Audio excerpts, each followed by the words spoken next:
안녕하십니까, 장원필입니다.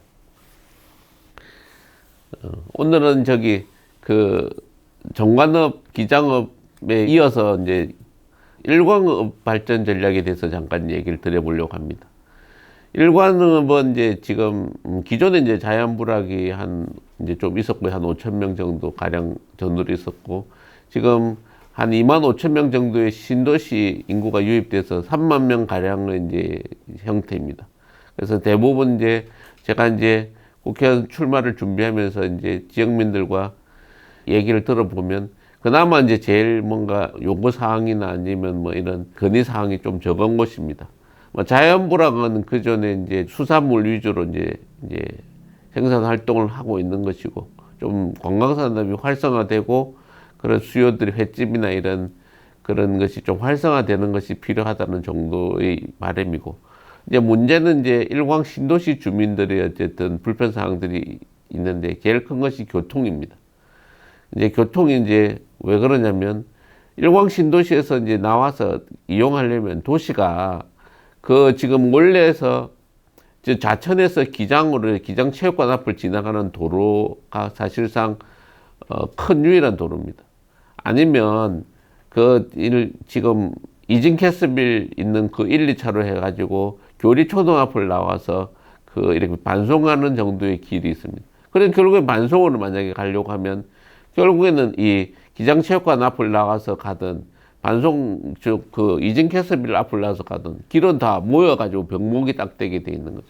그래서 출퇴근 시간 되면 그에 대한 그 교통정체는 이루 말할 수 없고, 그에 대한 이제 불편 상황이 뭐 결국엔 쫙 길이 이제 첼시 아울렛 저쪽에서부터 막히기 시작해가지고 이쪽 기장군청 앞까지 지나서 대변 사거리까지 해서 다 쫙 이렇게 반송하는 것도 쫙 막히고, 뭐 도로가 별로 없다는 것이죠.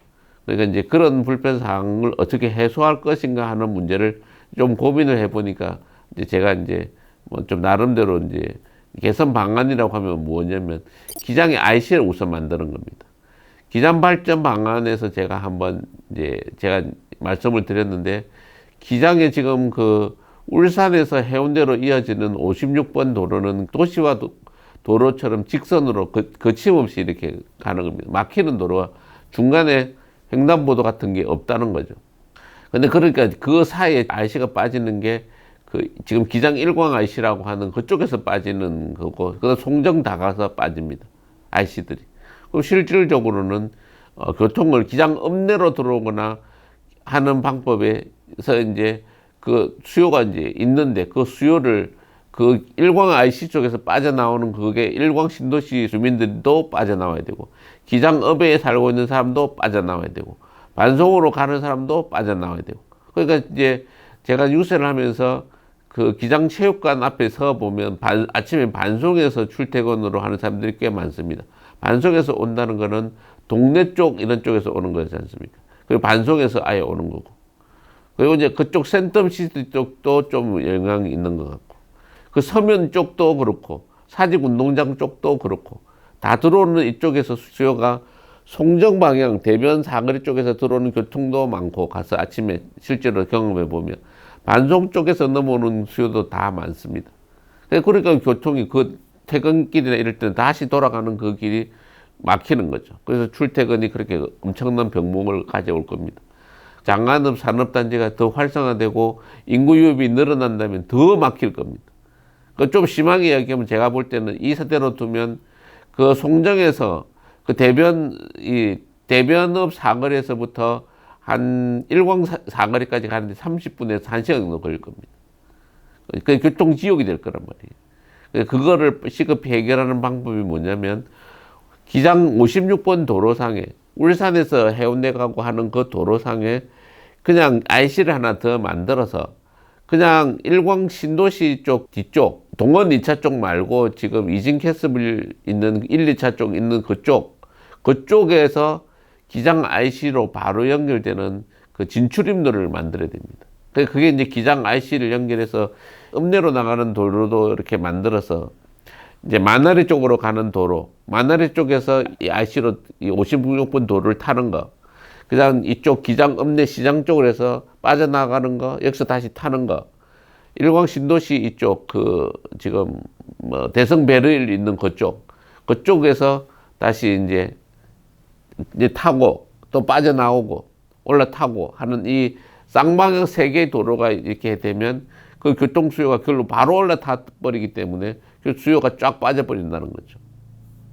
그런 식으로 이렇게 그럼 만화리 쪽으로 빠져나가는 도로도 그렇게 쭉 나가니까 울산에서 이렇게 오는 그 수요들은 그 도를 타고 오다가 만화리 쪽으로 빠질 거고 기장 읍내로 오는 도로도 그 도를 타고 오다가 이 뒤쪽으로 해서 쭉 빠질 겁니다. 그러니까 이제 그러면 굳이 이 복잡한 이쪽 기장체육관 쪽에 차들이 몰릴 이유가 훨씬 줄어들게 되는 거죠. 우선은 이제 그 정도의 도로망이라도 이용하게 된다면 편리할 것이다. 지금 도로가 막히는 정체는 거기서 풀어야 된다. 그것이 이제 하나고. 또 이제 두 번째는 이제 동해선을 이용하는 승객들도 꽤 있습니다.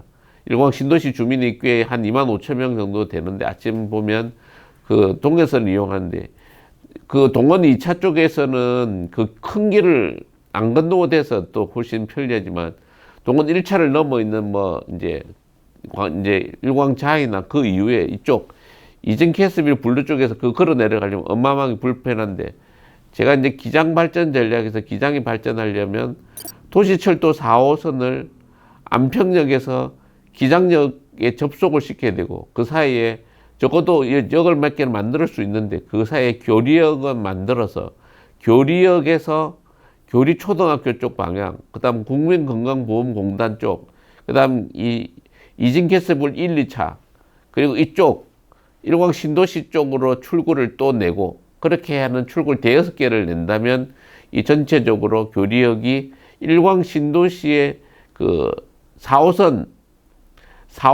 이용하는 저쪽 그 동네나 아니 반송 쪽으로 나가는 그 수요들은 대부분 흡수를 할 겁니다. 그럼 그 교통이 훨씬 더 편리해질 겁니다.